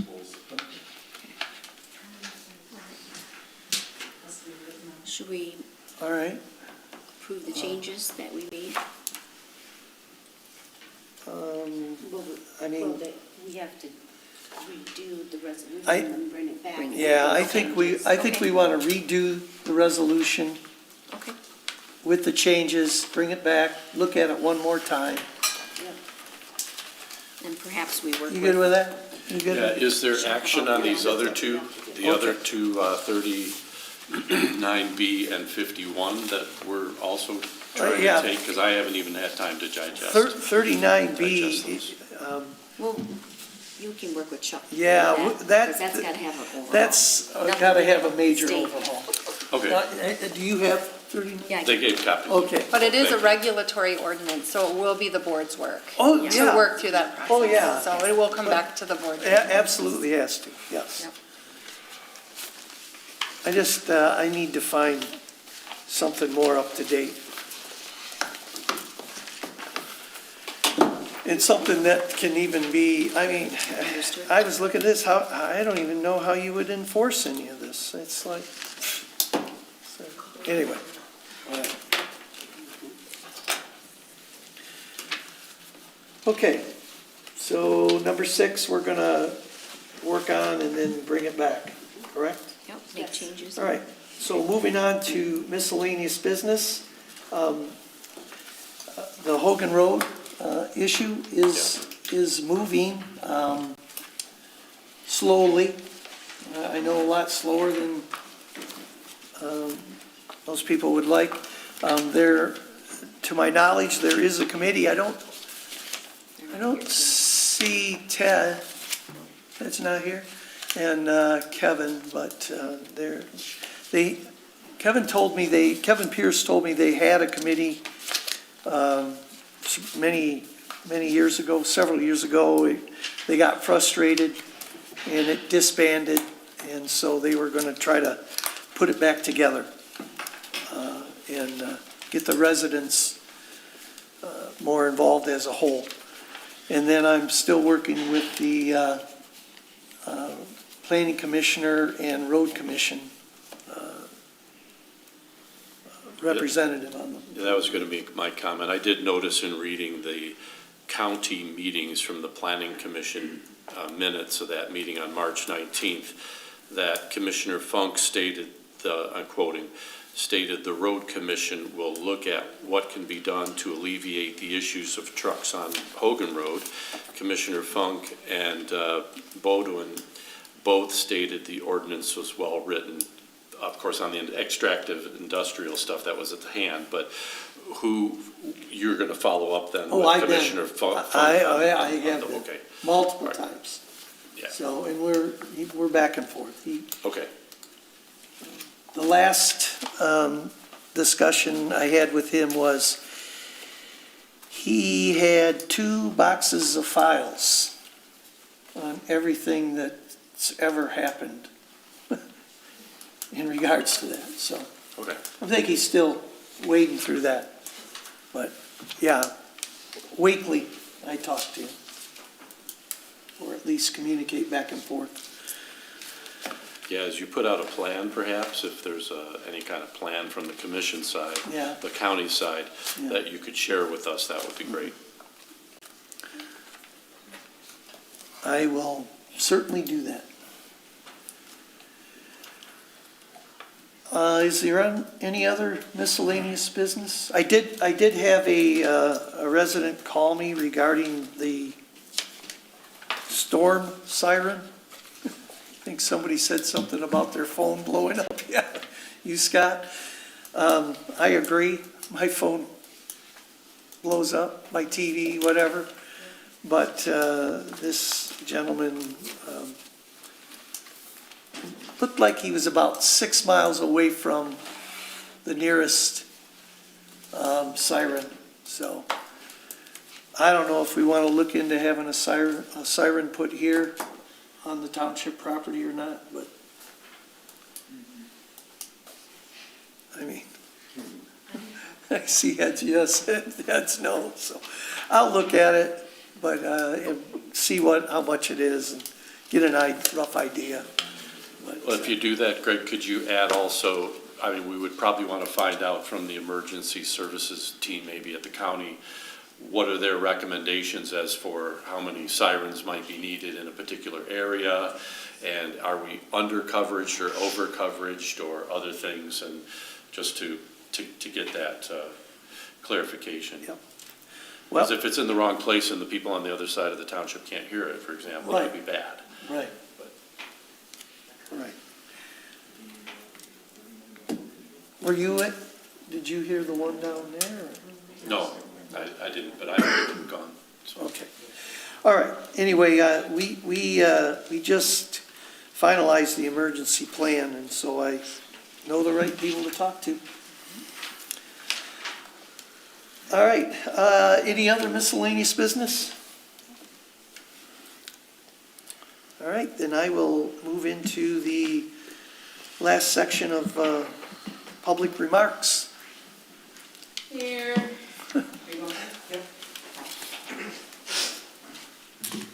Hi, I'm Heather Abijay. I live at 8195 Hidden Hollow. I am a resident of Tyrone Woods community. I am here to express my disagreements in allowing the township to let this park expand. The biggest thing is these owners of this park are money hungry. They don't even have a playground for the children to play. These children are playing basketball with the hoops in the street. I'm not a parent myself, but I'm sure a lot of people in this room are parents, and you can understand a non-parent being very concerned about hitting a child in the street. They're more focused on raising our rent and getting as much money as they possibly can for us, and not the safety and the well-being of our residents. And also, within the last couple of weeks, there was just a fatal accident right there at Linden and Hogan. A woman lost her life because she couldn't get through the intersection, so imagine increased traffic. How awful that will be for all of us, and it's not just us in the community that live in the mobile home park, but it's our resident neighbors in the same neighborhood on the same street that have children that ride bikes and play. And so my concern is the safety, well-being of the residents, the children, and the surrounding members of the neighborhood. So I really am gonna encourage the board to really, really look at this. If you wanna call a meeting and have us residents show up and talk, but most of us are afraid to come because we're afraid that we're gonna face eviction from our owners who do not care about us. They don't fix our homes, they don't do anything to help us. So please, I am begging you, please do not let them do this, please. Thank you guys for hearing me. Have a good evening. Excuse me, are you aware that there's going to be a public hearing on the 15th? No, I was not, sir, thank you. The 15th? We're not hearing on Oh, it's not public? We're not sure it's gonna be on the 15th. There's no public We might- hearing on I Tyrone. saw a post thought on you were gonna Facebook talk from about this. WHMI that said you guys wanted public input, so here I am. Yes, this is the right form. Okay, thank you so much. I thought we So that's all I did have to say, thank you guys. April 15th. There is a But we meeting made that on the decision 15th where they're gonna because come we have back. a public They're gonna hearing. come about it, yes. Actually, We're not sure if we should. we might be moving that to the 6th, March 6th. Just, but it is coming up. April or May? I'm sorry, May. One of you. I'm working backwards. Tuesday of May. We have to do it. Let's stay in the back. It was scheduled for the 15th. but Yeah, it was, but we're thinking we have to move it. Why do we have to move it, Greg? It's based on their availability. Yeah, They will get back with me to let me know what their decision is. Tyrone Woods. Yeah, I thought the gentleman, why waited in the back of the room for me to do that, so he could do it on the 15th. No, That was my there's no understanding. public hearing. Okay. I think Chris was advocating to have it moved so the public had time to be informed and give their comments just like she did. Yes. And then we will revisit whether or not, as a board, to open the consent. Absolutely. You want to Yes, please. come up and, My name is Tiffany Arnold. Tiffany? I'm a resident of Tyrone Woods. I am a renter. I am here for the same reason, due to the fact that they refuse to make the current homes in the community habitable for us. And if they have more, they will not fix them. They refuse to. My neighbor has had sewage water in her home for 2 weeks. She has small children, and they are not doing anything about it. My roof leaked for 2 years. I've had numerous work orders in, and they wanted to charge me $3,000 as a renter. And I refused, And when you refuse to pay them, they make it look like you're late on your rent, and then they try to throw you out. They've been trying to throw me out for 5 years. I have 2 small children. I work 7 days a week just for what little I have, and they want to throw us out in the street, and I have nowhere to go. I needed my cupboards fixed, and they said because it's not on my move-in list as broken, that they refused to fix it. So I had to have my grandpa come in and fix it for me. My bathtub has been broken. My children have only 1 bath. And my littlest is afraid of the big bath, so he doesn't want to take a bath in there. And now it has a hole in it because they refuse to fix it. They want to charge me $2,000 for that. My toilets are broke. Most of our homes have mold in them, and they refuse to fix them. And if you put a work order in, you're charged. I disagree with the expansion. It's just going to make everything worse for everybody in the community already. They drive around and they fine us constantly. We constantly have $50 fines. One person said that their kids put their bikes down to go eat lunch, and then they got a $50 fine for those bikes. And then what Justin Becker does is he goes on TikTok and he has a live platform where he wants to give away free phones for people, and I swear it's from us. And this is why I disagree. Thank you for listening. Thank you. Thank you for the input. We would like to be at that meeting, and I can try to bring more people to talk about this.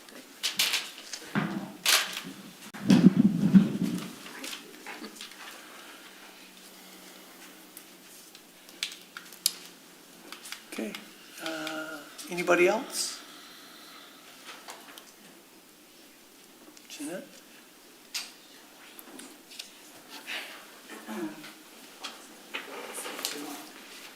Jeanette Ropetta, Tyrone Township resident. We drove through the park the other day, and we were looking for green space. There's certainly that, where the gas line goes, that's it. And so I hear you.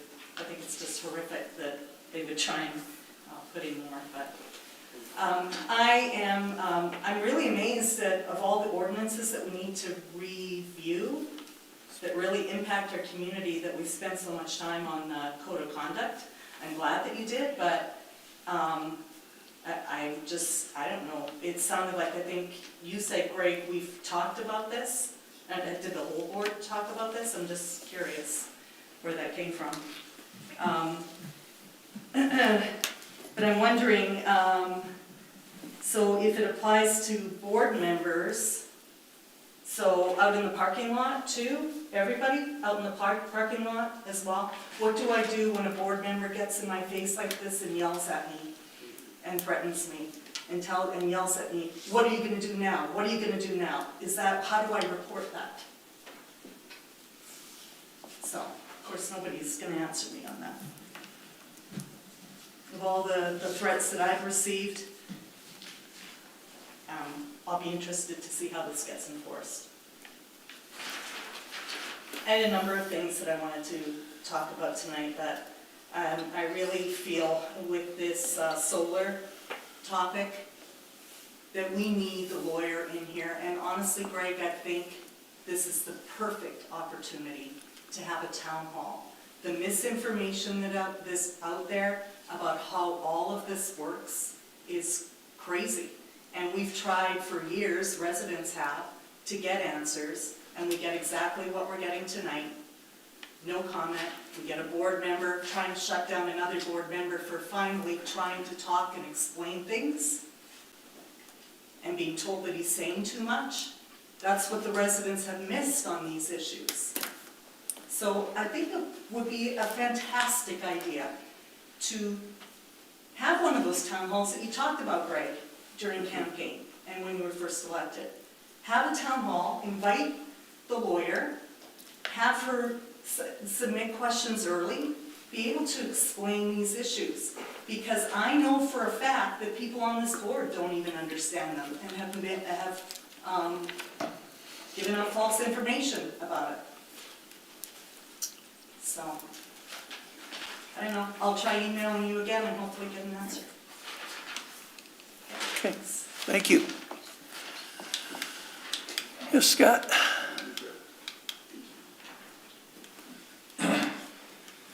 Scott Dietrich, White Lake Road. When we did the fire authority thing years ago, the sirens and the fire was all in one. They're two different separate, and we voted on it. It troubles me that the citizens and the board put together a policy to deal with our fire runs. And we have a man here that came here to appeal his fire run, and it gets relitigated. Why? It's our policy. Chris, if you don't like the policy, instead of relitigating it here in front of a gentleman that's appealing, we need to bring it up in the future and go over the whole thing. It's a procedure we have to follow.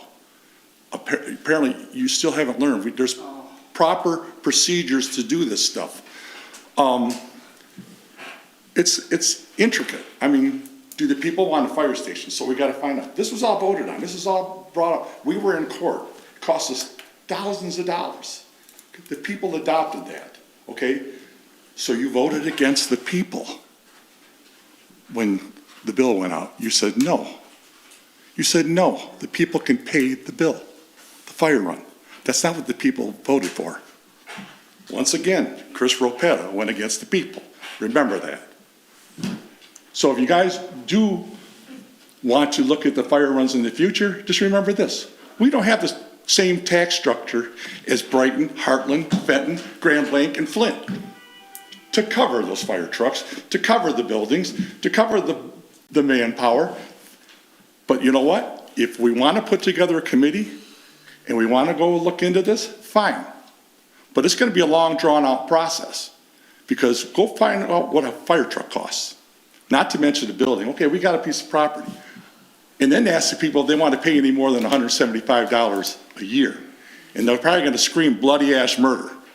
And then they're going to be mad at you because you want to eat the $1,500 fire runs. And how many are out there? Go out there every damn week that highway's shut down. Okay? I didn't make the policy. I was part of the people that voted for it. But damn, you just don't seem to like our policies. If you don't like them, I don't like them, there's a proper procedure to handle it. You don't individually take a wrecker ball to it.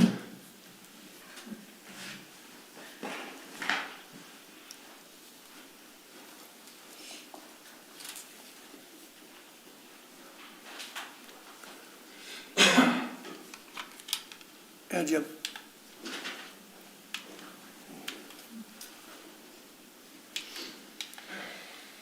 I'm guessing this code of conduct thing's probably a result of me, I would assume. So last week, I questioned Hearn out in the hallway, just asking questions is what it was, right? And let me explain where the frustration, just like these two guys just got frustrated with each other. Okay, good, it happens, right? Where I get frustrated is at the budget meeting, I asked a very specific question. No one ever answered it. No one ever even talked about it. Never even mentioned that I asked a question. I was just told, go on the website, find your own answer. So I have. And I appreciate that you did that, because I've been finding out a lot of stuff now that I've been digging, talking to people in the state. So I appreciate you causing me to do that.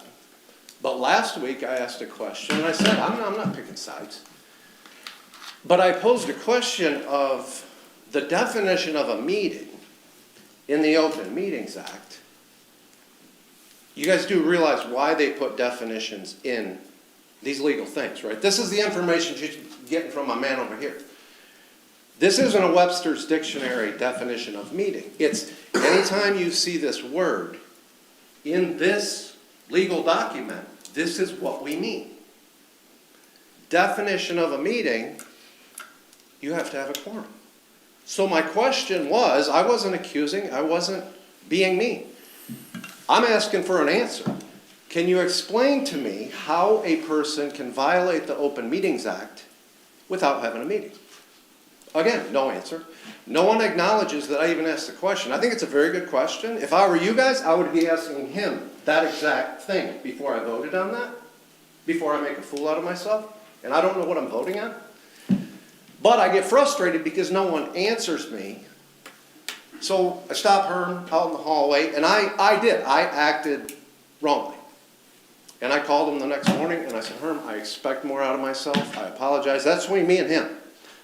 And if I do something wrong, I'll tell you. I'll own it. But all this crap here about threats, did I threaten you, Herm? No. Right. So what are you talking about? I didn't call it, but to say you threatened. Hey. I see the only reason I see the stuff on Facebook is because neighbors share it with me. Hey. Well, I got misquoted on the township website, and if I didn't, you guys wouldn't have changed it, right? You corrected that. I'm getting talked about on Facebook, which I don't. People on Facebook, I don't even give them my time. But it's all incorrect. All of this about threats. You're accused. No, I got frustrated. Just like they got frustrated, got a little heated. It happens. But people are saying this stuff that's not true. It's not true. It's not. And that's what causes all this turmoil. All I can say, Jim, I don't need it. is your time's time's up. up. I know, But that's I why will I tell did you, it. But can I say one thing? Can I say one thing? I'm very weary of, Jim, we can't answer you. of what? We can't answer you. We can't answer you. The way these meetings are supposed to work, we have our chance to talk during call to public. The call to public is shut down. That's when you respond. But no one, any of these questions I asked, no one has ever said, hey, Jim brought up a good point. Let's talk about that. Ever. Not one time. I'm tired of the excuse of, we can't answer you. No, not right now. But if you're never going to respond, what's the point of the call to public at all? And that's why I get frustrated. Okay. So I hope you're listening, because Point's it is taken. frustrating. Yep.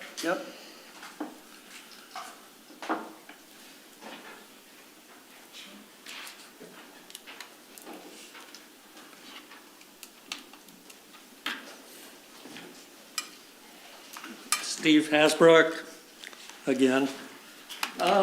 Just briefly on the accident. I used to be I had several single car accidents in my day. Back a long time ago, I can gladly say. For a long time, I had many, and there isn't a single one of them that I wasn't completely responsible for causing it. So that's, when you guys are looking at these appeals, if it's a single car accident, in my opinion, you guys need to never grant them any leeway for obvious reasons. You know, whether the road's slippery or I was tired or I was drunk or high or whatever. You're never going to hear that from these people. It was, well, the roadway was slippery in one spot and I didn't do nothing wrong and my truck ends up in an embankment. I don't buy that. The extractive industrial zoning ordinance amendments. Now, I've looked at a lot of these other amendments and the solar, and they are all very thorough, in my opinion, and nearly to the point that they're over-restrictive. Now, that's my opinion. I've looked at a lot of ordinance through the years, and when our township and Brighton and other townships lean that way for being over-restrictive, you're going to get the legislative action to eliminate your voice on these matters. Now, that's just my thoughts, and I've seen it. And the consultant that did the extractive, you know, he was, I guess, best I can tell, he says, well, of recent legislative action in 2011, you really consider that recent legislation? I just don't understand that comment at all. But I've looked at the solar and I've you know, what happens is if a developer or somebody that's just wanting to do a regular development, you know, they may not have to do complete habitat checks on every possible living thing out there. That's what you guys are asking for on the solar, and also on the extractive, and somehow these people are supposed to know who their clients are gonna be buying gravel 4 or 5 years from now. That's what these documents are asking them before they even get any approvals at all. They gotta submit it to the township. So I think I'm surprised you were able to get some conditional, more comments on that extractive, so that's All right. it. Thank you. Thanks, Steve.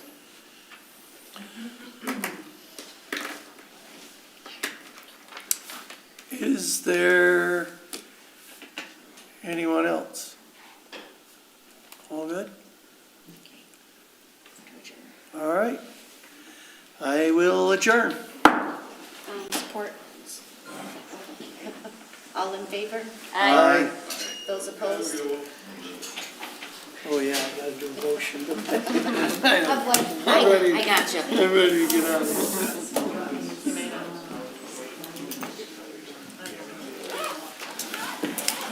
Jennifer, if somebody in Tyrone Woods has sewer backup, do they contact the county health department, like who? Because We made it. they have a pump run through the county. Well, if they're not fixing it, that inner system, that's. Right, but so where do they go to get help? Especially the sewage. Contact the health department, they can take action on it.